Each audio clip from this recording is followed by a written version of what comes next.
Google ম্যাপের মাধ্যমে যে কোনো রাস্তার দূরত্ব কিন্তু মাপা সম্ভব। রাস্তা মানে যে ডাটাবেসটা গুগল ম্যাপে আছে, কিন্তু নিজের একটা জমি যেটা একেবারে বিলের ভিতরে আছে, মাঠের ভিতরে, বা নিজের বাড়ির উঠোন বা ছাদ, এইগুলোও কিন্তু মোটামুটি সঠিকভাবেই মাপা সম্ভব গুগল ম্যাপ দিয়ে। তো আমরা শুরু করি।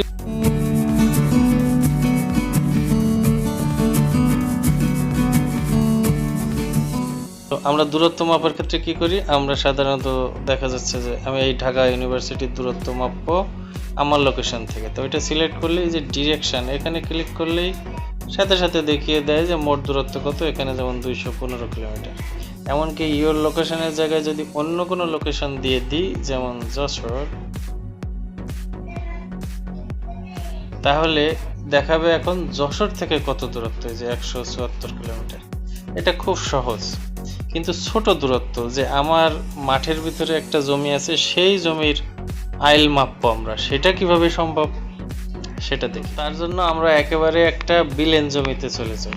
একটা বিলেন জমি মানে এখানে আমি দেখাতে চাই যে যেমন ডাকাতিয়ার বিল, হ্যাঁ, এখানে যাই, এটা একটু বড় করি, যেভাবে জুম করতে হয় সেভাবে, সবাই আমরা জানি এটা।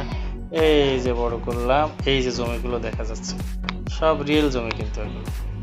এখন এই জমির দূরত্ব মাপবে আইল, এটা কিন্তু ওই সিস্টেমে মাপা সম্ভব না, কারণ এইটা তার রোড হিসেবে ওই ডাটাবেজে নাই গুগল ম্যাপের, তাই না? এইটা মাপা যাবে কি করে? তার জন্য আমরা কি করব, এখন যে কোনো এক জায়গায় একটা পিন পুঁতে দেব। এই যে এই আইলের কোণায় একটা পিন চেপে ধরে রাখলেই এরকম একটা পিন পোতা যায়। এখন এই পিনের এই আইকনের উপরেই ক্লিক করব। ক্লিক করার সাথে সাথে এখানে অনেকগুলো অপশন আছে, তার ভিতরে যে মেজার ডিস্টেন্স, মানে ডিস্টেন্স মাপার জন্য এখানে ক্লিক করব। এইবার বোঝাই যাচ্ছে এই যে ওই পিনের থেকে আমি যত যাচ্ছি, এই যে নিচে কিন্তু মিটারে দেখাচ্ছে কত দূরত্ব, যেদিকেই যাই না কেন, তাই না? এখন আমরা এই আইলের মাথা পর্যন্ত যাই, এই গেলাম, কত দেখাচ্ছে, 101 মিটার। এইবার আমি যদি এখানে আরেকটা পিন পুঁতি, যে প্লাস আইকন দিয়ে বা অ্যাড পয়েন্ট দিয়ে, সমস্যা নেই, এই তাহলে এখানে 101 মিটার। এবার এই দিকে যদি মাপি এই আইল পর্যন্ত 163, তার মানে এইটুকু আছে 62 মিটার। আবার এখানে যদি পিন পুঁতে আবার ওই এইদিকে আসে 162-র পরে যা হবে আর কি, 162-র পরে এখানে তাহলে কত, 113 মিটার হবে। আবার একটা পিন পুঁতলাম, পুঁতে এই শেষে চলে এলাম, ব্যাস। এই পরিসীমা তাহলে 222 মিটার।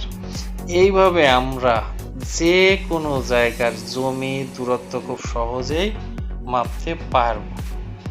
যেমন আমরা যদি এটা ছোট করি, ছোট করলাম, করে আমরা যদি বিদেশে নিয়ে যাই, এটা যেমন ধরেন এই যে ভুটান, না, তাহলে আমাদের এখান থেকে ভুটানের দূরত্ব দেখাবে। আচ্ছা, আমরা আরো দূরে যাই, যেমন চীন, না, এই যে চায়না, এখানে গেলাম, চায়নার দূরত্ব দেখা যায়। আচ্ছা, আমরা আরো ছোট করে আমরা এখানে যাই হচ্ছে সৌদি আরব, হ্যাঁ, এই হচ্ছে সৌদি আরবের রিয়াদ, ব্যাস। সোজাসুজি দূরত্বটা 4342 কিলোমিটার, মানে বিমান যদি সোজাসুজি যায় তাহলে এরকম। আমরা যদি আরো দূরে যাই, যেমন হচ্ছে এই পাশে কি আছে, আমেরিকা। আচ্ছা, এখানে মনে হয় আমেরিকা। এভাবে তাহলে আমেরিকার দূরত্ব মাপা গেল। একইভাবে আমরা যদি অন্যদিকে যাই, একটু উল্টো দিকে মানে এই যে অস্ট্রেলিয়া, তাই না? অস্ট্রেলিয়ার ক্ষেত্রে যাব হচ্ছে সিডনি। আচ্ছা, এই যে সিডনির এখানে গেলাম, ওই পয়েন্টটা নিয়ে, তাহলে দেখাচ্ছে 9000 কিলোমিটার। এভাবে খুব সহজেই সারা বিশ্বের বড় বড় দূরত্ব থেকে শুরু করে নিজের বাড়ির উঠোন পর্যন্ত কিন্তু মাপা যায় গুগল ম্যাপের এই ডিস্টেন্স মিটার দিয়ে। তো যাদের জানা ছিল না তাদের নিশ্চয়ই মজা লেগেছে। ধন্যবাদ সকলকে।